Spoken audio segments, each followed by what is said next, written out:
Hello, hello, hello. Welcome to today's reading with our book that we're reading. I hope you guys are well today. Happy Sunday. I'm just lighting an incense just to kind of set the mood, to sweeten the energy. Hope you guys are well today. Blood Moon Oracle is the channel. My name is Leticia. And if you've been following along, this is our third reading session that we're doing.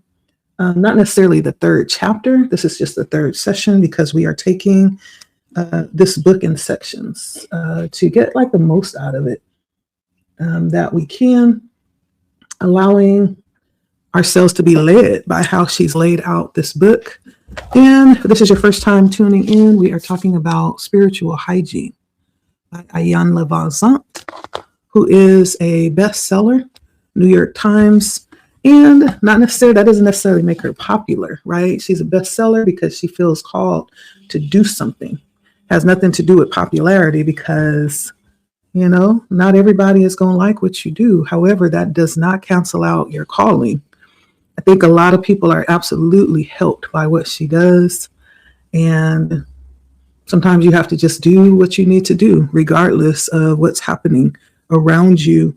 And so I appreciate this book. This is absolutely something that has been, I feel, personally called to me because this is something that I've been yearning for in this part of my journey, more understanding around this subject. What does it mean, spiritual hygiene, and how can that help us?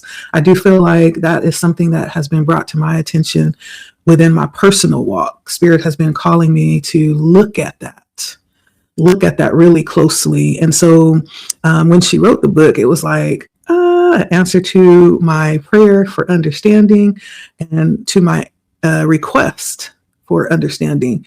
Though I was asking for a model, someone to show me or discuss that with me, it comes in the form of a book, which still answers my question. Listen, I can read. I love to read. And so that works too. And so that's why we're reading this on this channel. I feel like it's something that might be helpful, and it doesn't pertain to any particular walk of life. It doesn't mean that you have to be spiritual. It doesn't mean that you have to be religious. It doesn't mean that you even have to have a certain belief in what we call God, right? Or there could be a particular energy that you're connected to, your creator, your divine source, however you see that. I think this crosses many theological thoughts. I think it crosses many philosophical thoughts. That's what I like about this. She reaches in and she touches different mindsets. She may refer to scripture. She may refer to what we would call prayer. She may refer to things that we would align with spiritually, or meditation, or she may even refer to other theological mindsets like the chakras, the energy system that flows within us and how it relates to how we're existing. And so this book, I think, crosses many walks of life. It will actually touch many boundaries. And so that's why we're reading this. And last week we talked about healing, what that means, what it means to heal. We talked about that very intricately. And so that was the last video. And I think I named that number 1. There was an introduction, and then there was the number 1 video. That one was talking about healing. And she laid that out so beautifully, and to where it's really understood. And so if you haven't watched that one, you may want to go back and watch that one, because she introduces this process with healing, because that is the very beginning of spiritual hygiene. Healing has to take place. And it makes sense. The more I'm reading, the more I understand why that's so important. And many times that's something that we overlook. Maybe we don't even understand what it means to heal. And that's why she's breaking it down. And so this is beautiful. I'm loving it. We're here again to read some more.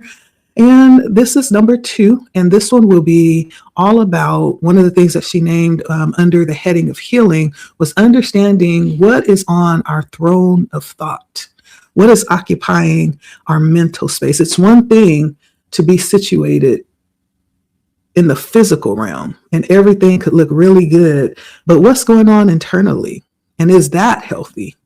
That's part of being whole. That's part of being healed as well. Examining our thought processes. Okay. It's one thing to be over there on the couch. Yeah, I have a couch and, I'm within a place that puts a roof over my head, very stable environment. But even more so, while I'm sitting over there on the couch, there's a need to examine what is taking place mentally. And is that healthy? Because as we discover here, that is where many things come into fruition. The thought is kind of like the seed of what happens in reality in the 3D. And so we're going to take a look at that today. If you have not picked up the book, again, it's called Spiritual Hygiene by Ayanla Vanzant. And it's about $20, $30. Yeah, very much worth it, I believe. And so like, share, comment, subscribe if you feel led. You are free and open to comment or to message me privately. If you don't want your stuff out there, that's fine too. I will talk back if you talk to me, okay? And so let's get started here. I hope the sound is good. I'm really hoping that the sound is good. And I'm just believing and intending, I'm putting the intention out there that this will reach whoever it needs to reach and touch in a way that they need to be touched, okay? All right, so we are on page 11, and this page starts chapter 1, and it is called The Throne of Thought. Let's begin.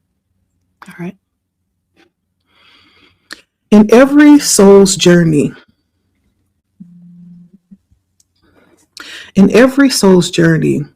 there comes a time when personal healing, growth, and development are no longer a luxury. It becomes a lifeline, a moment when suffering, survival, performance, and pretense begin to crack under the weight of unspoken fear, guilt, sorrow, and unresolved wounds. So this chapter begins with one such moment for Ayanla. She's very transparent, which I like because it helps us to understand, number one, that we are all human. I don't care what kind of situation we have. Some may consider our situation more fortunate. There's always someone that would love to be in your shoes, as bad as you think you may have it. But whatever that situation is, it lets us know when we have people that are willing to share and open up and be very transparent about their process, that we're all human. No one has arrived. And so she opens up about some of her unresolved wounds and this process that exposed them and kind of how she dealt with them, how it affected her. This chapter begins with one such a moment. One day in mid-1970s, I decided I was going to take my life. I was 21 years old, caring for a 6-week-old baby and my 2 other young children. It was a Friday, and my husband had promised us that we were going to move to a bigger place where we could thrive as a family. I sat there all night waiting for the moving van because he said he'd done all this stuff to prepare, but it didn't come. And neither did he. The next day, I scooped up all 3 of my kids and jumped in a cab from East New York to Flatbush to talk to the landlord myself. I asked if we could move in on Monday. He looked at me like I had 60 heads and said, "I don't know what you're talking about. Your husband never came back to sign the lease." I had been struggling with my postpartum depression, but when I realized the impact and the implication of him lying to me, it pushed me over the edge. How could I go on like that? My husband was asthmatic, so he had all kinds of pills. I swallowed them all, everything I could get my hands on.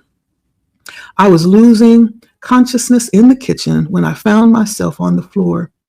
Then I had what I can only call a visitation. I heard a voice say clearly, "Do you want to die or do you want to stop the bleeding?" And I replied, "I want to stop the bleeding."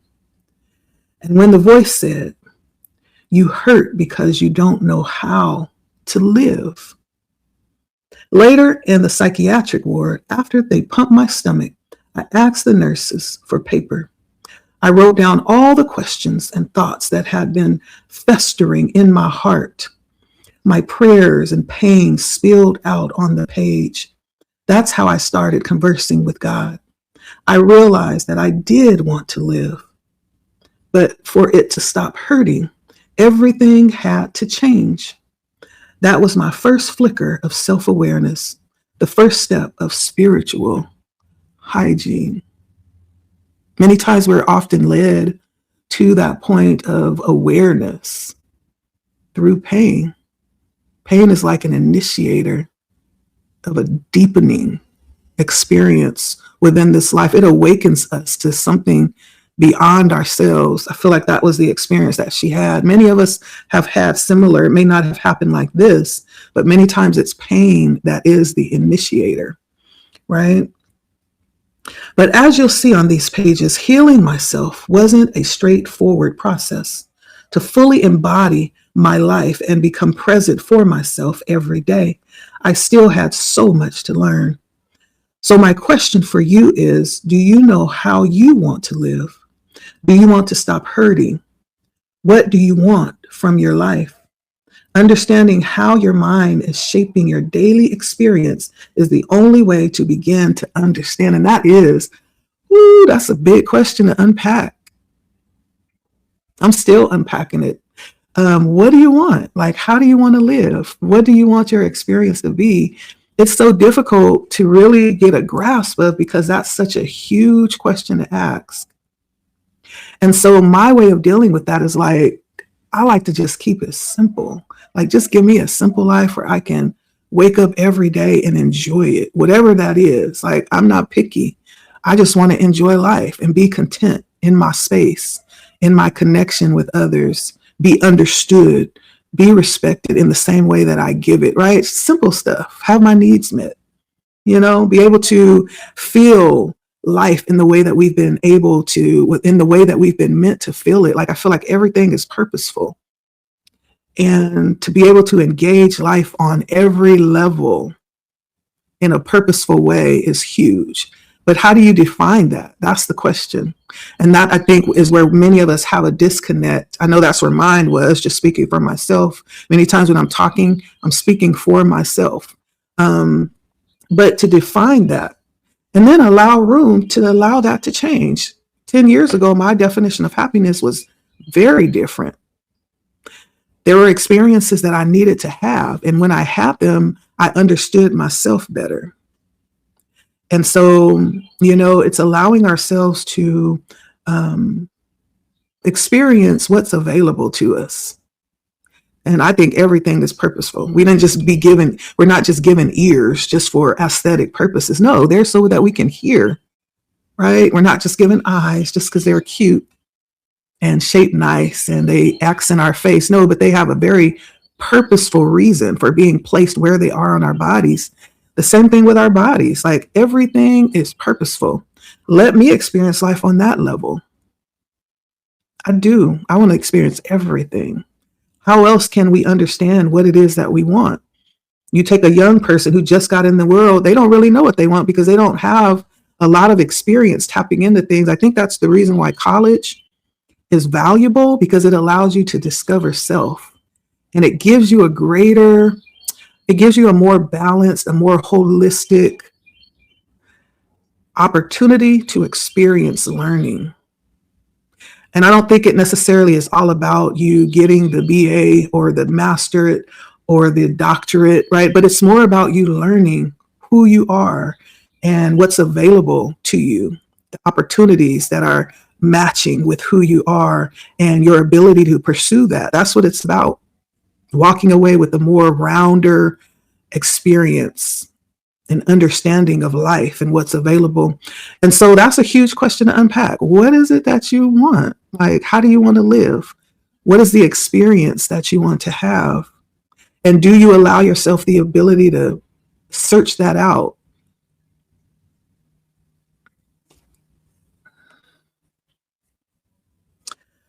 All right, let's keep going. Some things happen to us. Some things happen for us. Other things happen around us and leave a lasting impact on who we are and how we approach our life. If you have ever been in an airplane and suddenly there's the turbulence that happens, you have an idea of the impact. the environment plays on your mental and emotional state of being. The apple juice is on your tray. You are digging in your bag to get those last few pretzels when the crumbs suddenly goes flying all over the place. The juice spills out onto the tray and on your lap. In your efforts to catch your cup of juice, you have dropped the pretzel crumbs onto the tray and on your neighboring passenger. Everything in the plane has been affected by what's going on outside of the plane. Everything within you is reacting to what has impacted the plane. Thoughts are not merely fleeting ideas, they are energetic seeds that can create emotional needs. Every thought, whether you are conscious of it or not, carries a vibration that influences your perception, your feelings, and your responses, and contributes to creating your reality. The mind is the space where the energy of your thoughts take form. Thoughts lay the foundation of your belief system, which then shapes your perception of possibility. Ooh, that's good. And that's why I encourage young people too to get out before you start having a family and certain responsibilities, if possible. Not everybody's able, but if possible, go travel, go see the world, broaden your perception of the world. It's not just the town that you live in, but it's so much bigger than that. There's so much more than what you've been taught and what you've been exposed to. We need that experience so that we can broaden our own perspective. Taking care of your mind is like cleaning a cluttered room. It means slowing down and looking at everything and evaluating what to keep and what to throw away. Do you really need this? Does it really reflect who you are? That is how it is when you consider the hundreds of conflicting thoughts crowding your mind. You become aware of every idea and ask yourself, is what I'm holding on in my mind actually true? When you discover that a thought you are having or holding is not true or productive, you can choose to have another thought that will help you grow into the best version of yourself. Without this level of awareness, you will constantly react to external events and trigger internal energy. This concept is crucial for good mental hygiene because shifting perspective requires recognizing what affects the mind and what occurs in the mind, which is revealed as what you are experiencing in life. I call this process spiritual hygiene because it's a practice that must become part of your everyday life. To be effective, it should become part of the bedrock of who you are. The bedrock of who we are, being aware of our mental structures is the bedrock of who we are, being aware of what we're thinking and how it's affecting our actions, how it's even molding our reality. That's huge. It's huge. In the years following my own awakening, I devoted a considerable amount of time refining my spiritual practice. It wasn't a direct process, and I fell short many times. But at some point, I thought I'd gotten through it. I thought I had discovered a better way to live, which I'd imparted to my children. But as it turns out, it was not that simple. Through the story of my beloved daughter, Nisa, I offer not only a window into the fragility of the human heart, but a doorway into the sacred necessity of tending to the mind, our inner throne. Tending to the mind, the seat of the divine's creative source energy, is a privilege. Yet the only way you will benefit from having that privilege is through the practice of awareness of who you are and how to stand for and as your true, authentic self. And we talk about that a lot on this channel, just not really being apologetic for your process of becoming, and of who you are right now, just let it be. We spend so much time trying to convince people. I've spent so much time trying to convince people until I realized that it don't matter either way. Because number one, people ain't even paying attention to you. They're not thinking about you, right? You may get somebody's attention for about 5 minutes. It's like, oh, that's nice. Thank you. And they're going on about their own way, in their own, because we're all caught up in our own mental process, right? And when we understand that we are responsible for that, that's such a huge task, like we're talking about right now. Like, who has time to try to monitor someone else's mental process? I know I don't, because I'm so busy trying to heal, trying to correct, trying to be aware and stay on top of what's going on in my own mind. Like, I don't have time to try to monitor anyone else's. Talking about our authentic self. It's a lot of work to show up as your authentic self, because you're fighting so many outward forces, so many things that try to come in and tell us who we should be, right? There's so many things that go against us showing up as our, just what it is, our very innate individuality. It's a job to do that. Tending to your mind, the seat of the divine's creative source energy, is a privilege, is what she says. It's a privilege to do that. And when we say privilege, that means not everybody are afforded this privilege. I know that sounds harsh.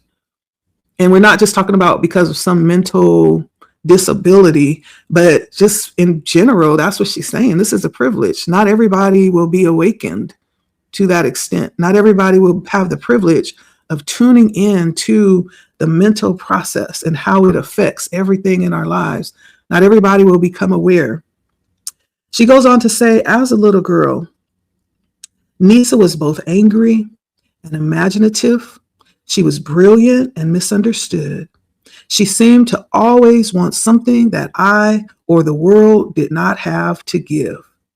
Nisa's love language was words and gestures of affection. She needed constant hugging, constant kissing, constant reassurance. She's talking about her daughter. She needed affection. But for the bulk of her childhood, I was neck down dead, a condition I will explain in detail later in these pages. I didn't know how to give her what she needed in the way that she needed it. This was in part because I had never received it, in part because I had denied giving it to myself. To add salt to her wounds, I was exhausted most of the time during her younger years, mentally, emotionally, and physically drained. I did the best I could to feed, clothe, and shelter my 3 children after ending a long-term abusive relationship. I focused on giving my children things, the things I never had, the things I thought they needed. The only thing Nisa wanted and needed was to sit in my lap, to feel my hand stroking her face as she listened to my heartbeat. Unfortunately, when Nisa was a child, my lap was filled with my own unhealed stuff. Ooh, this hurts. This digs deep. And I feel like this is going to resonate with a lot of women. It may resonate with some men too, but there's just something about this experience that is too familiar. And it too often is the story, the fact that we are so wrapped up in everyday life of survival that we're not able to properly give what should be being given to our children, to those coming after us. And, the circumstances may be different, but the core of that story lands here. How many of us, that is the story, that we were so busy trying to hold things together that we overlooked the more important details of what was being needed in our own families, within our own familial situation with our children. And she makes a huge point here. It's like, I made sure that they were taken care of. I gave them things, right? Things that I didn't get. So I said, if nothing else, I'm going to make sure that they don't need how I need it. But is there even something more important than providing things? Absolutely. Absolutely. Because things does not substitute for emotional well-being. right? And so often that's how we end up in that state of mind when we're growing, and we think, well, as long as I just have money, as long as I have an abundance of things, cars and houses and purses and matching shoes and wallets and belts and name brand stuff. But on the inside is deteriorating. Outside is very nicely dressed up, but what's happening on the inside? There's still a void that never got filled. And so we can never have enough. It's never enough because we're trying to fill a void that you can't fill with stuff. But she talks about like how that develops. Many times it's in childhood with what we never received. She's talking about her daughter and how she was so wrapped up in her own unhealed state that she wasn't present to give her daughter what she needed. And it wasn't the things. It was simply presence that she needed. It was time. It was love. It was emotional stability and affection. And she's really honest about this, that she wasn't in a position to give it. Is it her fault? I don't think it's her fault, but she's pointing to the situation, the turbulence in the plane that we're not even aware of. We're just reacting to it. Then she says, Nisa grew up to be both beautiful and quick-witted, the kind of woman who could turn a trip to the grocery store into a party, a family gathering into a comedy show. She led from her intuition and lived from her heart. She worked for several years as a home health care aide for a 300-pound patient with dementia. Nisha said that no one in the family could move her. And when no one would help, Nisa hoisted her from the hospital bed into her wheelchair by herself. On holidays, and when the family she worked for went on vacation, they took Nisa with them, treating her as if she were family. If I was exhausted and ready to wrap up work for the day, making my body care products, Nisa would keep grinding, hand crushing black soap and straining essential oils until the work was done. But when it came to the needs of her own heart and spirit, Nisa turned a blind eye to them. And as her mother and a longtime spiritual teacher, as close as we could be, I always came up short in her eyes. And so we have here the wound that has been created because we learn, many times by what we are shown early in life. And so, and not to fault anybody, like I was saying, this is like a unconscious cycle that continues. Because she was shown early in life, Nisa, that she was not worthy of time and affection. She was worthy of things, right? But the more important aspect of that was, I see you, I hear you. Come here, come sit in my lap, come. And I don't fault anybody because, as Ayanla said, she didn't have the capacity to give it. She probably needed it herself and had never learned how to give it because she wasn't given it. And so here we have that cycle, right? That traumatic cycle that's handed down, the generational pain, right? That we talked about in the last chapter. And so here we have it in display. And so we're taught early in life, it's like, I'm not worthy to take care of and to listen and to stop and to heal, right? And so we then turn around and internalize that, and we begin to believe that even about ourselves. I'm here to take care of others, but when it comes to taking care of myself, I don't have time for that because I'm here to take care of others. There's nothing more further than the truth. Because how you fill in everybody's cup and yours is empty. How does that work? And so, or sometimes we even have belief systems that we're a part of that will tell us that we're supposed to give until it hurts. We're supposed to give out of our lack. Like some of that, we have to stop and really think about it. We have to stop and really critically think about things. And sometimes we have to develop our own laws. And we're talking about that through this book, Spiritual Hygiene. We have to stop and develop our own laws around our life that makes sense, that creates wholeness for us. And sometimes that will mean walking away from certain belief systems that just doesn't align with what it is that we need. Because sometimes if we're not careful, these things that have been set up and instituted for spiritual practice can be a part of the abuse that we are accepting within our own lives. And it becomes very difficult because when you mix spiritual things, it becomes different. It's not just something we need to follow, but it's more deeply rooted. And so it's harder to argue. It's harder to defend yourself against because there's something that it goes deeper into the structure of our values and our beliefs. And the deeper we go into that, the more difficult it is to challenge it.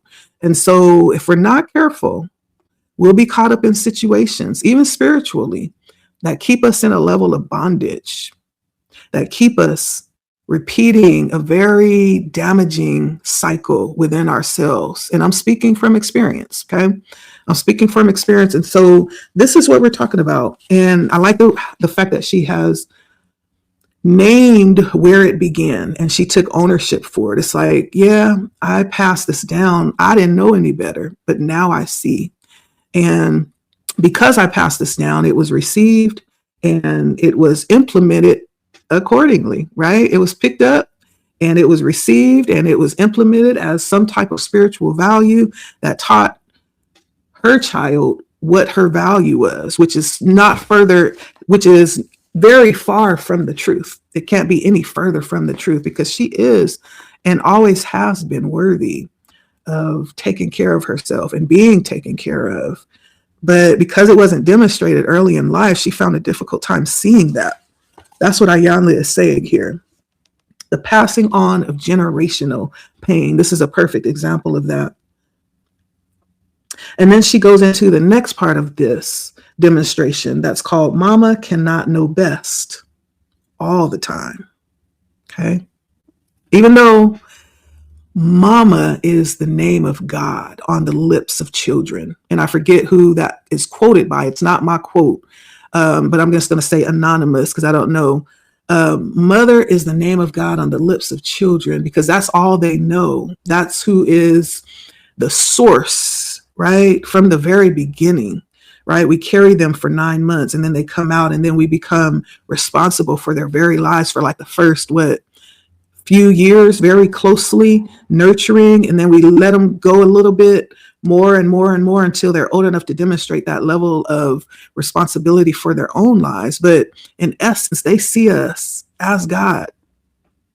But the truth is, Mama cannot know best all the time because Mama got some issues. Let's just be real. She has issues. And I think we can also add Daddy too. Right? Daddy too. We're just talking about the parental role. She's giving her definition and her example and her experience. She's a mom, but we're talking about people that initiate life and the responsibility around that life. And she says most, if not all, mothers know about deep pain related to their children because there comes a time in a mother's life when love alone isn't enough. When words run out, when even prayer feels like throwing stones into a storm. That was me. That was us. My daughter, Nisa, and I. We love each other fiercely, but we live in different worlds. She lived in a world of hard edges, a world where survival was the goal, pain was familiar, and love always had a price. That was her reality, where everything was physical, separate, and fixed. She believed in suffering as if it were her birthright. Ooh, there we go again. That concept that sometimes get intermingled with some of our spiritual beliefs that we're taught. The belief that we're born to suffer. That's a damaging thing. It can be under these circumstances. Believed in betrayal like it was gravity. Nisa believed that if love didn't hurt, it wasn't real. She was a millennial, a member of a generation that was either taught or somehow learned to wear trauma and abuse like a badge of courage. They seem to idolize what is wrong with no awareness that trauma, abuse, and dysfunction are spiritual pollutants that are often in competition with emotional denial and mental resistance. I acknowledge that my generation and those right below me were conditioned to perform rather than to feel. We were actually taught to pretend we are okay instead of doing the work required to be okay. Or maybe they just didn't have the information. That could be it too. I don't know. But she's talking about the fact that sometimes those that are supposed to know don't. They just don't, right? Maya Angelou said, when you know better, you do better. It starts with educating self. And I do admire Ayanna for taking the mantle and doing the work. It starts with becoming aware, like finding out what it is, like what's wrong. Let's do the research here to find out what's wrong, even if that means stepping outside of the boundaries of expectation. Understanding what is needed, what is required of you. Nobody else is coming along to save us. Nobody else is going to step in and do the work for us, right? And it is our decision of how we want to live. We go back to that question. How do you want to live? What is it that you want to experience? Do you even know what that looks like? Past anything other than what my experience growing up was. But we have to be able to define it and visualize that and kind of know what that is, because that is the type of things that we want to produce mentally.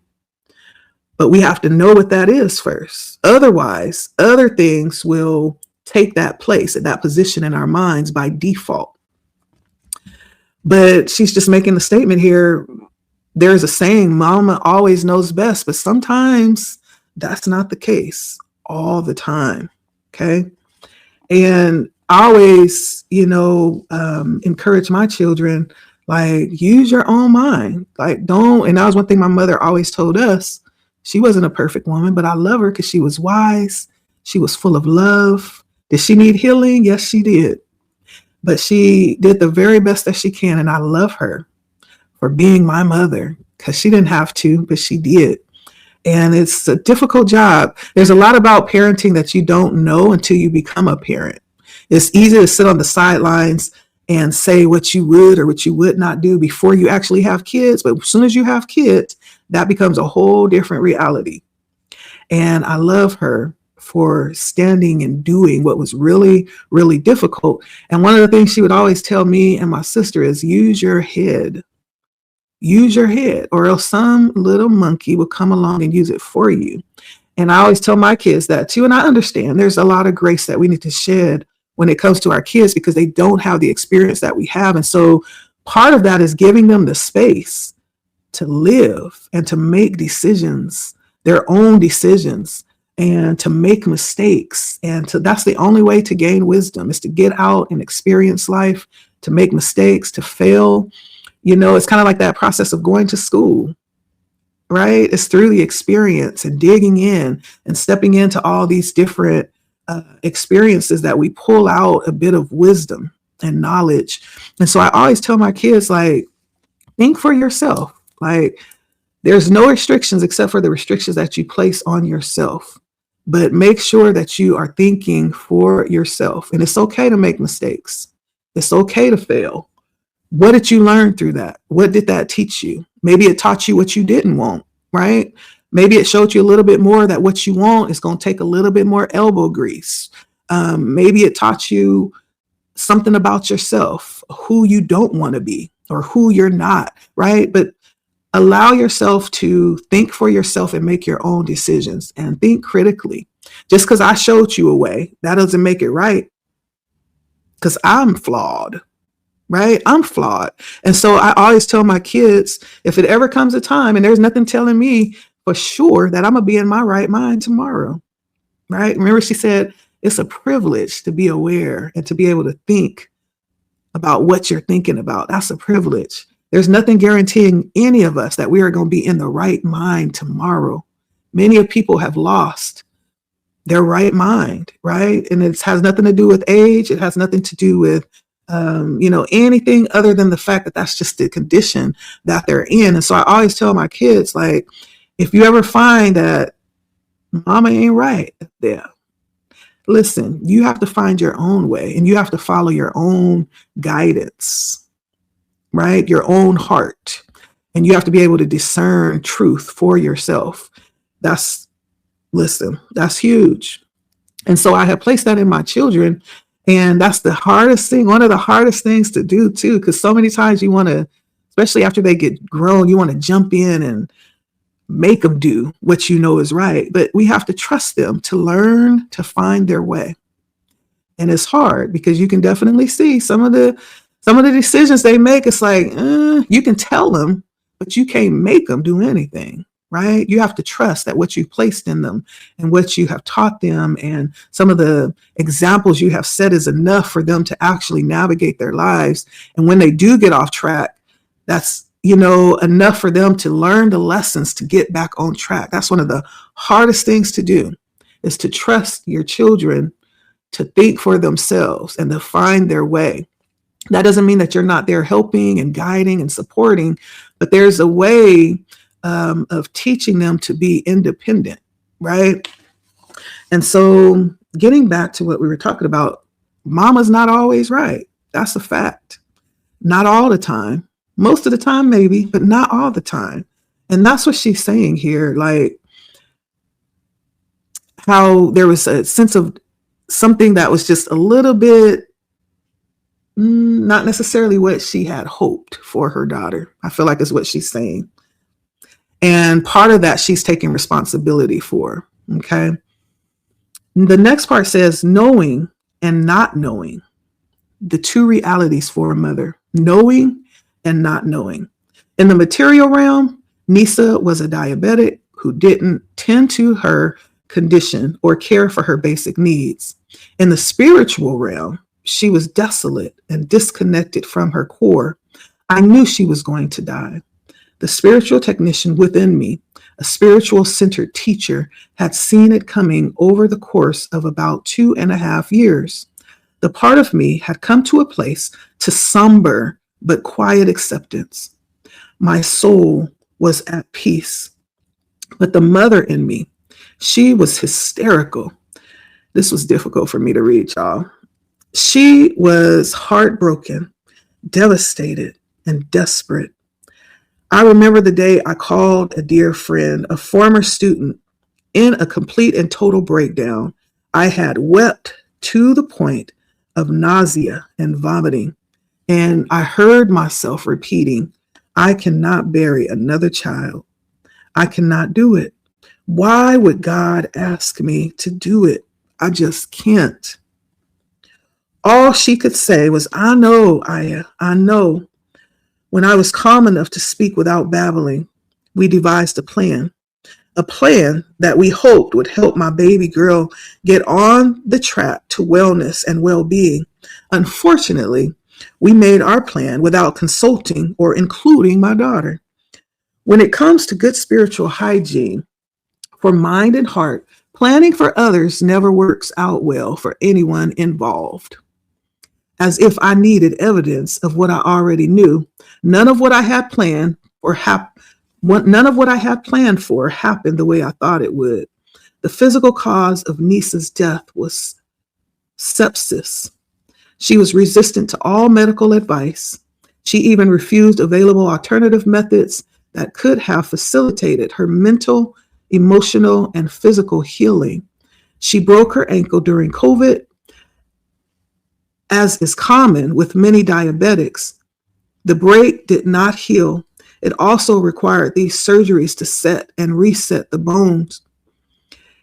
Each surgical intervention required more time to heal, which kept her in a cast. in a cast for more than 2 years. During the healing process, one of her toes became infected. The doctor said they would have to scrape the bone and probably remove one or more of her toes. She wanted time to think about it. The doctor was clear that if she did not address the toe quickly, it would not have a good outcome. I asked her what she thought that meant. If she understood what would happen if she did not act. I will never forget her words. She said, "I'll die." When I asked her if that was what she wanted to do, all she said was, "I have nothing to live for, and I cannot live without toes. How do you expect me to walk without toes?" That was not a response. It was a declaration of despair. I wanted to scream at her. You are not your toes. You are not your pain. You are not your past. Yeah.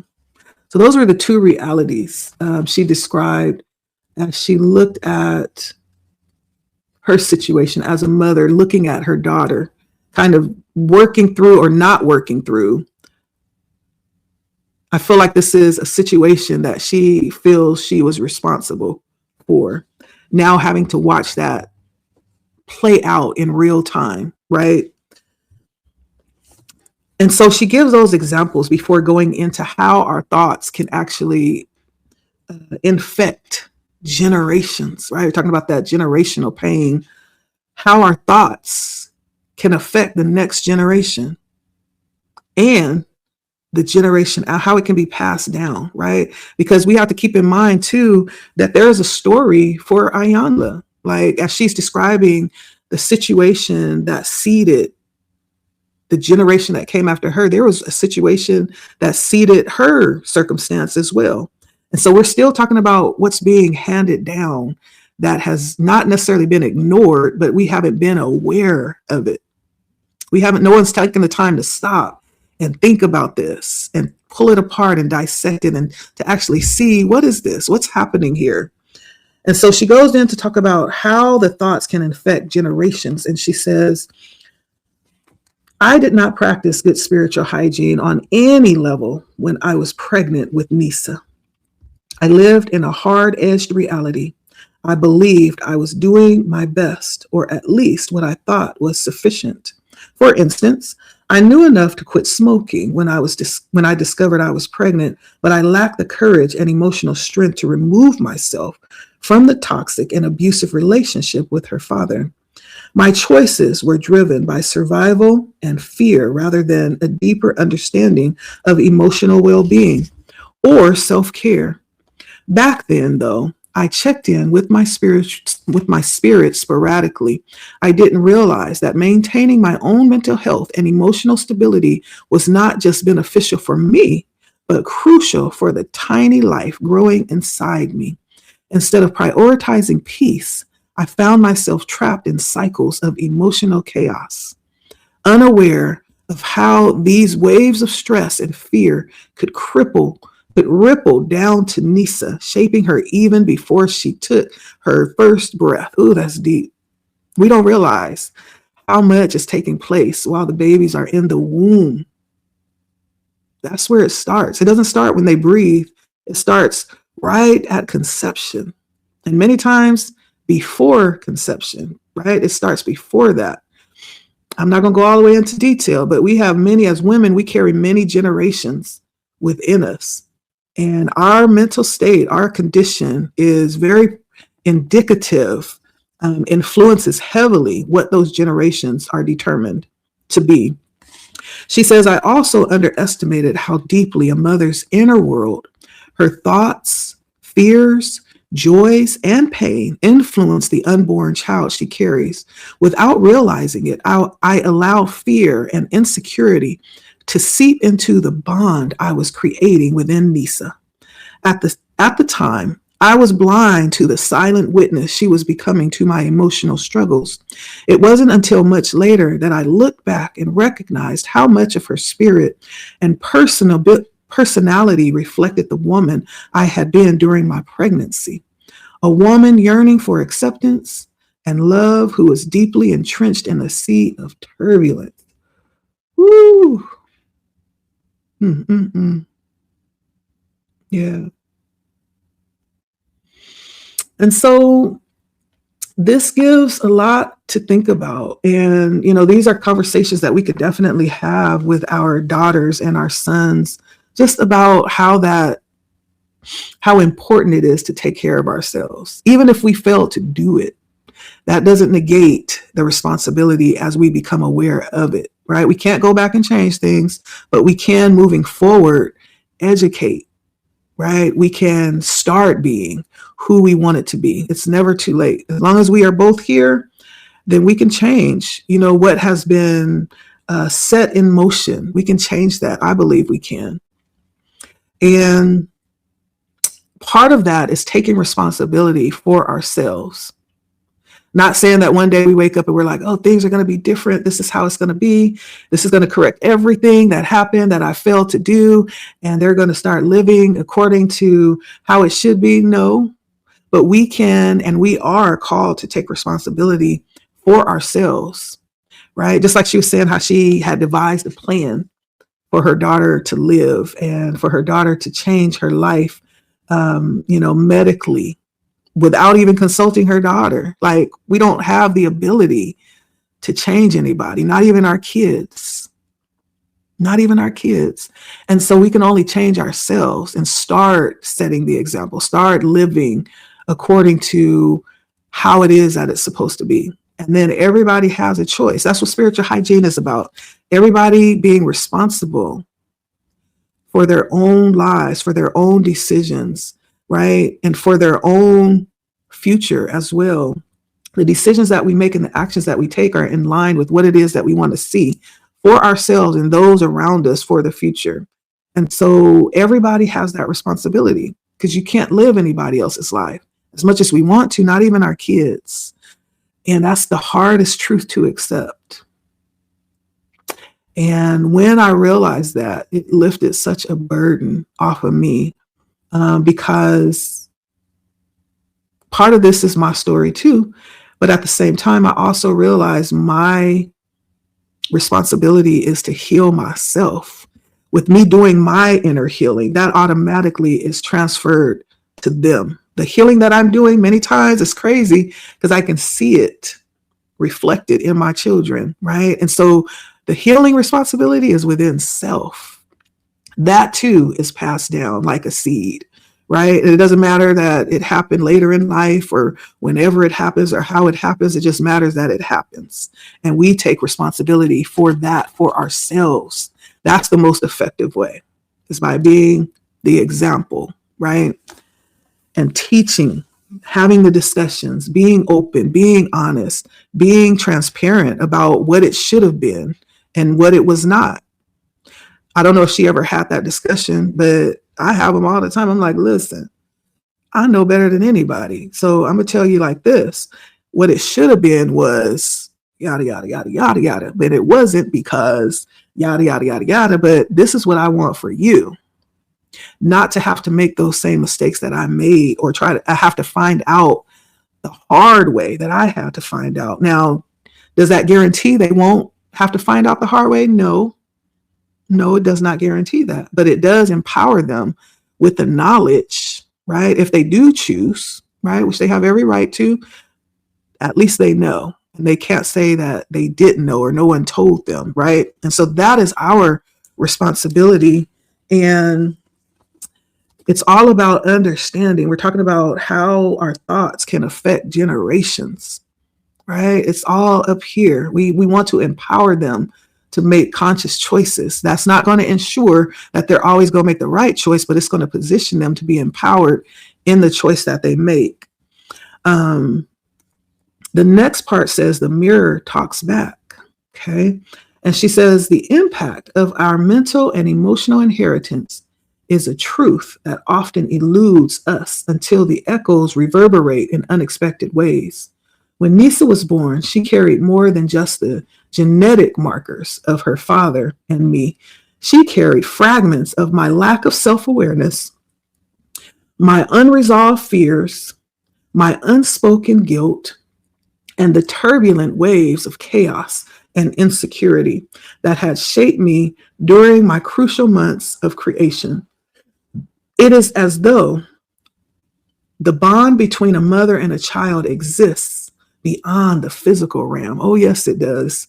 Weaving elements of spirit and emotion into the fabric of new life. That's an understatement.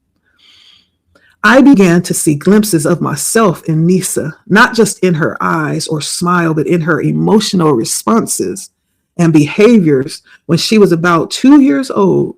Her moments of joy mirrored the fleeting happiness I had felt during my life, while her struggles often reflected the shadows of fear, loneliness, and worthlessness I had failed to unpack. It was a realization that felt both heavy and urgent. The inner world I failed to nurture had left an impact on her. Hmm. In the process of my own healing and introspection, I started to explore the concepts of mental, emotional, and spiritual healing more deeply. It became evident that cultivating mental clarity and emotional stability was more than just an act of self care. It was an act of love and responsibility for those I had birthed into the world. Each thought I had, every fear I harbored, had been a silent message to Nisa that she outlived until her last days on earth. It was a language she absorbed before she ever learned to speak. While I could not rewrite the past or undo anything we had experienced, I understood the importance of shaping the present for both of us with a clear intention, commitment, and loving care. As I learned to recognize the power of any thought to create reality, I started to practice holding space for my children. This meant allowing myself to feel, to grieve, to mistake the mistakes of the past, and to celebrate even the smallest steps towards a more peaceful mind. Over time, my emotional landscape softened, and I began to appreciate that transformation, both for myself and for my children. It was not a destination, but a continuous unfolding, a journey shaped by attention, intention, and the courage to say yes to the light, even in the presence of shadow. This profound realization brought me to the understanding that while I could not undo the threads already woven into the fabric of my daughter's spirit, I could begin weaving new patterns of hope, new patterns of healing and clarity. The journey toward this shift was neither linear nor simple. It demanded an unflinching gaze into my own soul and a willingness to excavate the stories I had long buried that Nisa was now living out. Yeah. And I feel like the most important thing that I realized here is that it didn't take a day to create these impacted areas that need healing, and it's not going to take a day to undo it. Like we tend to think many times, oh, I'm healed, or when I finally get healed, right? But we never really fully get healed. It's a process that we work on from day to day, that we choose to recognize and embrace about ourselves and work with, right? And so it's a process of undoing what we have done or what has been done, right? It's a process. That's what I get out of this most, is not looking at it as a destination of something that needs to be done, but moreover, something that needs to be embraced. My examining the thoughts that discarded my actions, I began to see them for what they truly were: constructs of fear and survival that not only defined me, but also served as a blueprint of my relationships and life. Instinctively, I knew that my mental cleansing would not only lighten my heart, but also create a healing atmosphere for the bond I shared with all my children. Each day became an opportunity for me to rewrite my mental scripts, not just for myself, but for the legacy my children would create.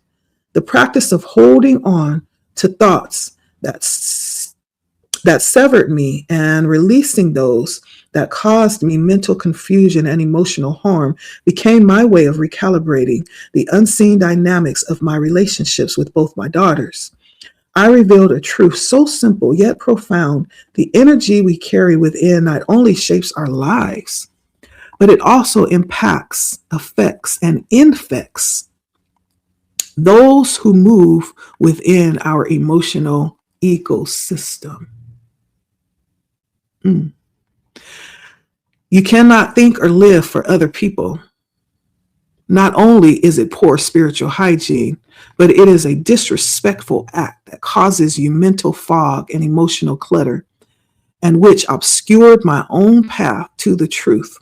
Without self-awareness, the first step in spiritual hygiene, you will not be conscious of or connected to the thoughts you are thinking, the narratives you are repeating, or the beliefs you are silently obeying.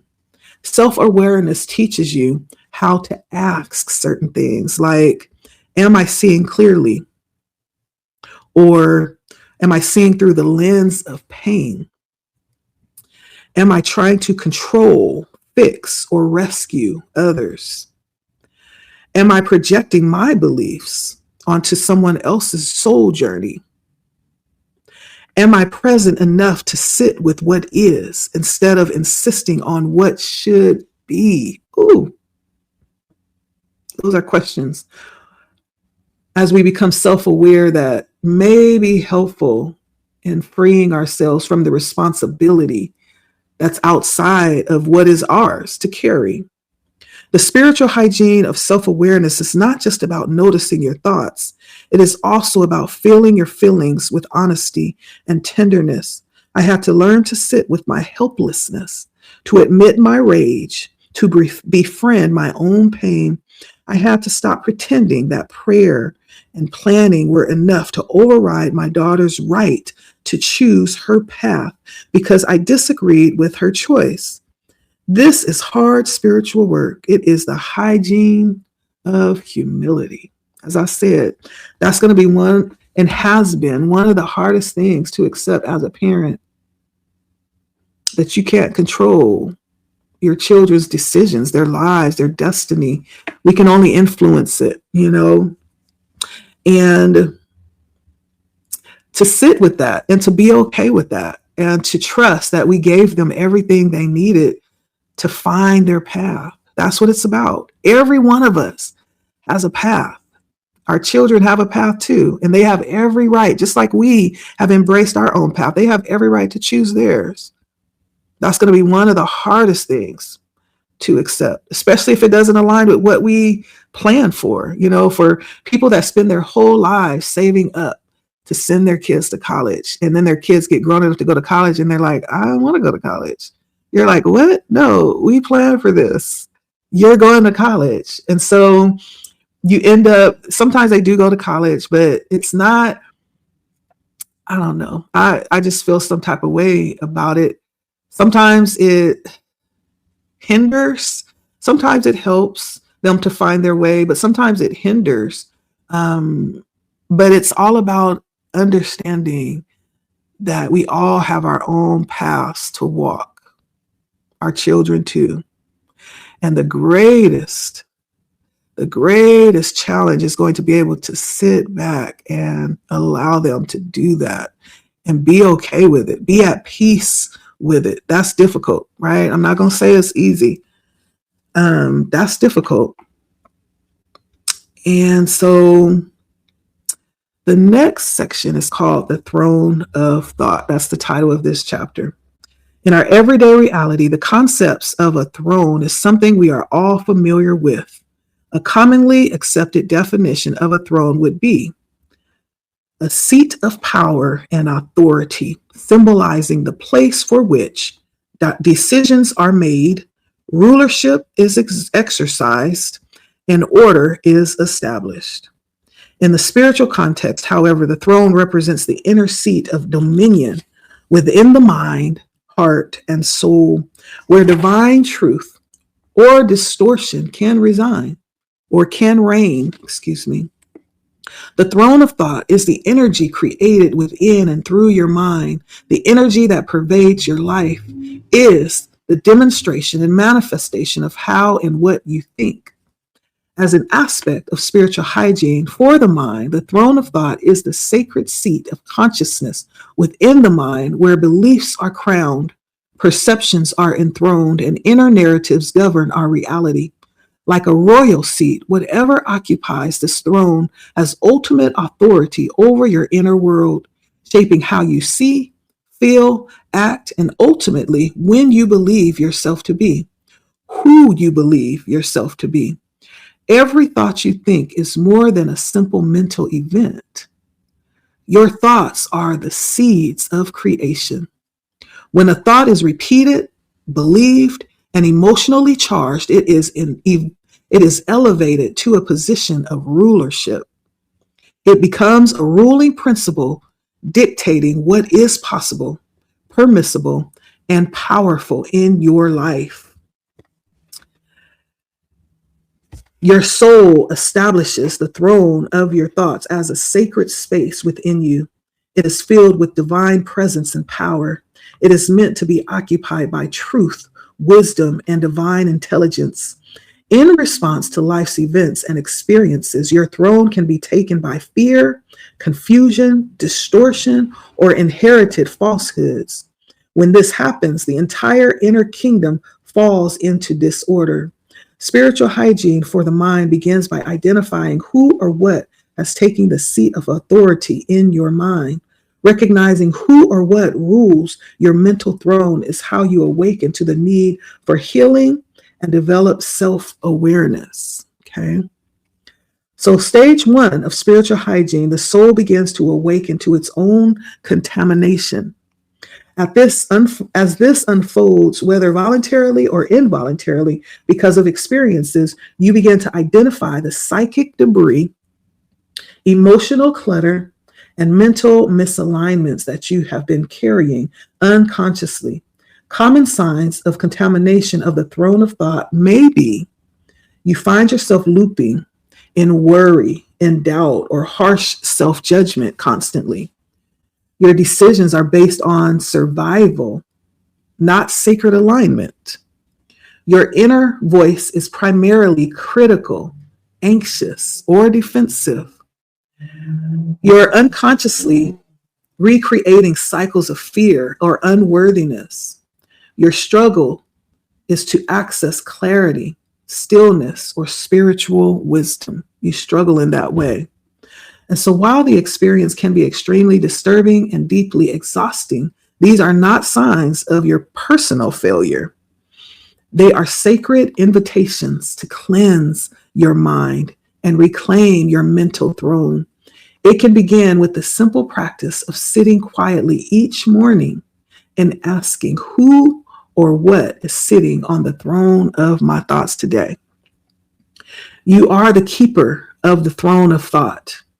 To awaken is to take responsibility for what governs your inner world. To heal is to purify the seat of power within your mind. To experience mental and personal freedom is to allow the divine mind within to think thoughts through you, as you, with you. Recognizing when this is happening consistently and when you are mentally blocked or congested is the essence of self-awareness. Yeah. That's good. A lot of this can also be used in conjunction with the last cycle of healing that we did, healing through the chakras.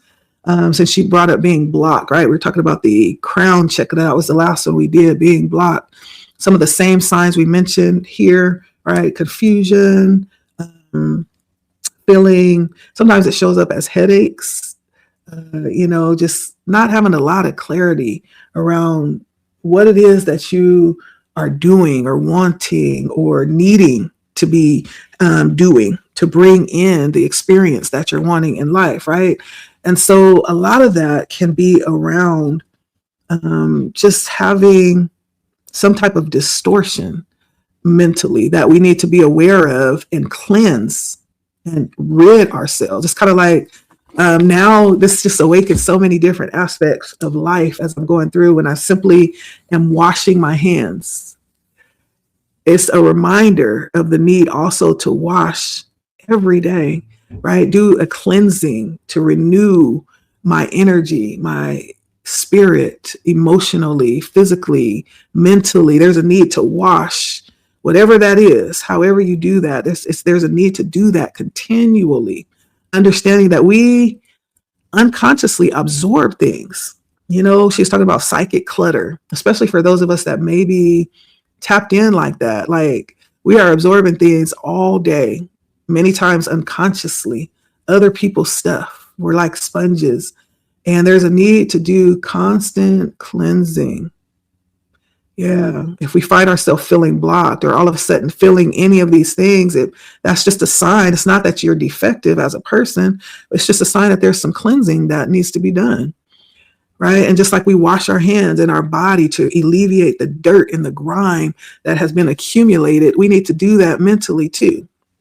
That's an easy way that I understand what she's saying. And then she says, not all awareness looks the same. It's recognizing that too. We're almost done. Healing the loss of Nisa did not mean I needed to spend all my time looking at her. I also had to look at myself to assess my own level of self-awareness. As her mother and a teacher facilitating healing, I sensed that what I would discover would be as profound as it would be healing. My awareness was layered with grief, sacred responsibility, and the silent suffering of one who carries the burden of clarity while witnessing the suffering of others. I was deeply aware of Nisa's choices, my own reactions, and the spiritual dynamics playing out between us. I could identify what was happening, observe the energetic patterns, and discern the soul contracts beneath the chaos. I recognized that this was not an ordinary sense of awareness. It was the call of my personal sovereignty and spiritual maturity. At the same time, my mental and emotional minds carried immense weight. The weariness of having tried so many times, number one. Number two, the sorrow of knowing that awareness does not always translate into changed behavior. And number three, the grief of watching truth fall on ears not ready to hear. Painful. As her mother, I was aware of my own pain, but I could not or did not have the time or space to tend to it. At the same time, being aware revealed another truth. I could see what was happening, but I could not stop it. Knowing it brought me deep sorrow. I have been in that seat many times with many people. One of my elders told me that being aware yet powerless over another person's choices is the unique burden of being self-aware. Having done so much of my own internal work, unpacking my own pain, I really understood the lessons beneath Nisa's resistance. It was that awareness that led me to moments of overwhelming inner conflict between what I knew and what I felt. I finally had to acknowledge that I was still a human, and even spiritual and sacred awareness may come with an ache. Yes. It's like that saying that says ignorance is bliss. It's like, just let me be ignorant again. I don't want to know. Because once you become aware, once you, like Dick Gregory said, once you put those magic glasses on, you can't unsee. It's the same thing with awareness. Like once you become aware of something, it becomes heavy. It becomes a burden on you because then you have to take responsibility for it. Then you have to act on it. Once you become aware, and that has been like for me, something I have processed in so many different ways. Like once I became aware of certain things, certain truths, you have to take responsibility for that truth, even if it actually causes distortion, or it causes like a ripple in what you thought you knew, or what you previously thought you knew. It causes you to have to dig a little bit deeper to find the truth or the reality of it. And when it opposes a previous truth that you knew, then you have the burden of deciding like which pill to take. Is it going to be the red pill or the blue pill? Do you want to go ahead and be completely awakened and accept reality and deal with life on that level? Or do you want to continue to believe the lie and sleep? And not that you won't know the truth. Well, if you take the pill, right, it'll put you back under. But not that you won't know the truth, but you have to live with the burden of living the lie. Now that you have been exposed to the truth, many have this burden. And we all make our own decisions. That's what she's talking about here. The gift of awareness carries a burden. Self-awareness is not the performance of your spiritual insight. It is the capacity to meet your inner truth and either tend to it or hide from it until you feel safe enough to carefront it. Till you feel safe enough to carefront it.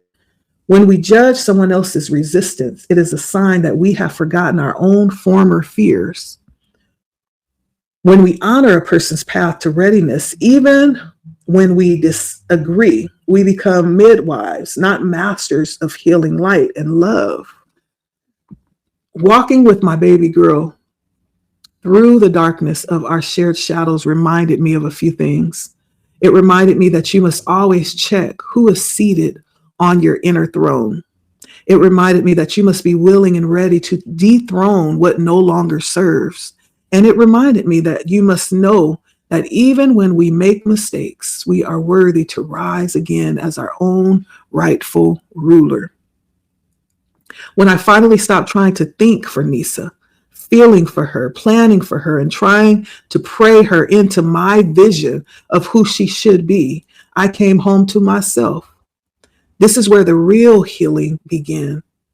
That is when the fog lifted. That is when I reclaimed the throne of my mind, when I accepted that her life had ended on her terms. It was then that I also remembered that I knew how to release and bury a child.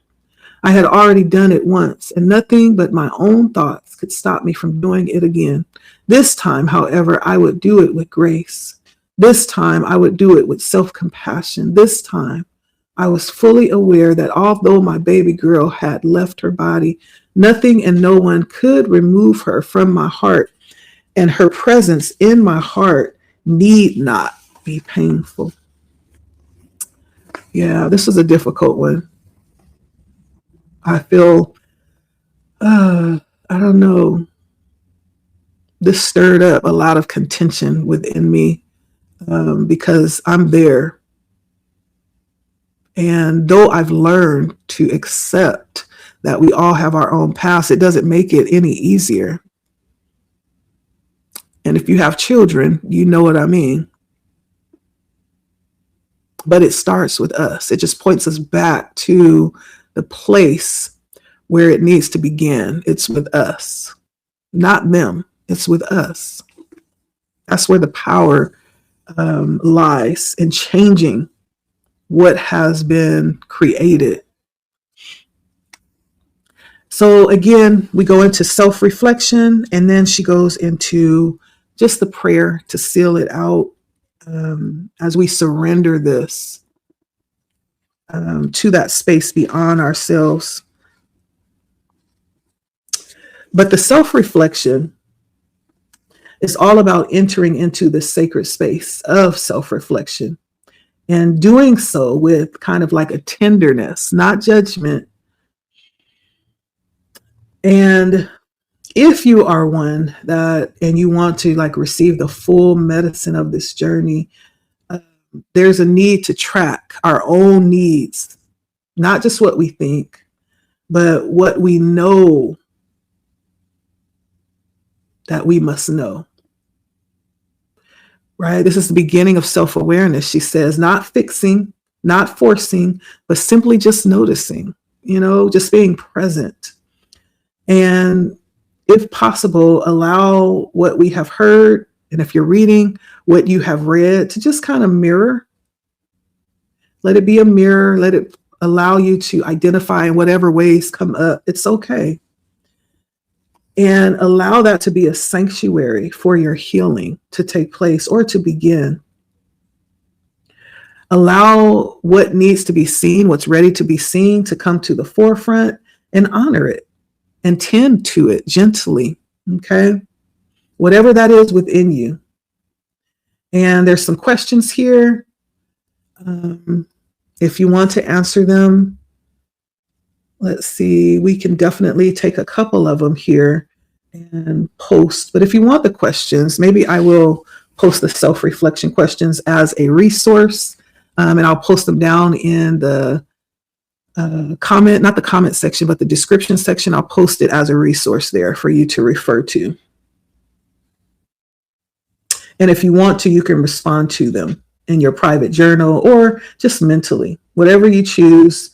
Just be present. Try to be fully present with yourself and open to inquiry and to honor whatever comes up, everything and anything without judging it, whatever comes up. And if you don't want to, you can go ahead and just bypass the inquiry as well and just move into the next chapter. That's okay too. You can be saving this, for the ending. That's okay. There's no one way to do this.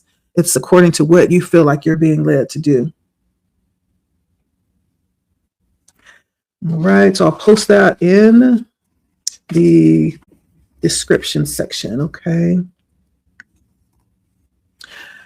So going to the opening prayer that she has for us. And the meditation or the prayer, however you want to receive this. Beloved divine presence, keeper of clarity and guardian of truth.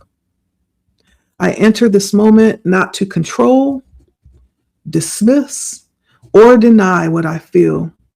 I enter to honor what I carry. I call back my energy, my power from every place I have left it or given it away. Through fear, through silence, through performance, through pain. I gather myself with compassion. I collect myself with courage. I recalibrate myself as a sacred act of return. Cleanse my field of what is not mine. Clear my body of the memories I no longer need to hold. Disconnect me from the voice that no longer serve. Anoint me with the wisdom to know the difference between what protects me and what imprisons me. May my breath become my anchor. May my body become my ally. May my emotions become messengers. May my thoughts be freed from the rules of fear and filled with the knowledge that I am divine. I now step into energetic responsibility, not as a job or burden, but as a blessing, as a privilege. I choose to tend to the field within me as a holy ground where truth may live, where light may rise, and where I may remember. I am the keeper of my inner field. I am the steward of my personal power. I am safe to be aware, aligned, and free to choose. Amen.